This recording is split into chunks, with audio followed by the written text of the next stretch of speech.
So I thought about this question in depth, and I don't even remember where it came from. And I've seen tons of videos where, like, somebody will out a guy for having a mattress on the floor or something crazy. And the thing is, I think what happens is, in general, if you're going through a major life change, like you're moving out for the first time, you're having your first baby, if you're a woman, all the women in your life tend to contribute in some way to make your life a little bit easier. And then it just gets passed on and on and on. For example, when one time when I moved out of my mother's home, because I unfortunately had to do it a couple of times, she had like three skillets.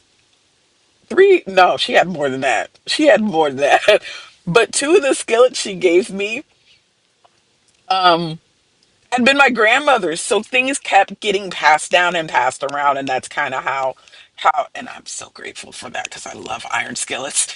Anyway, and then with men, I think a lot of times they'll snub their noses at stuff, or people will assume, oh, he'll be fine.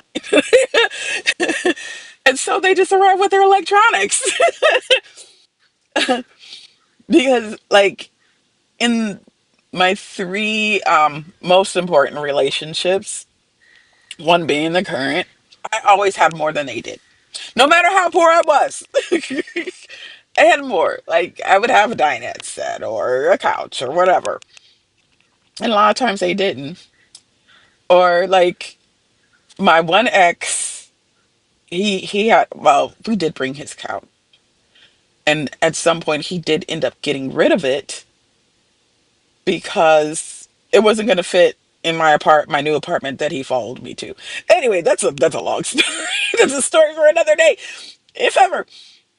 But I think men are more likely to sell or throw away stuff than women as well. So I think that's kind of how we end up here. And so you have to furnish everything, and you, as a woman, that's kind of like your designated job. I could be wrong, but that's what it seems like to me.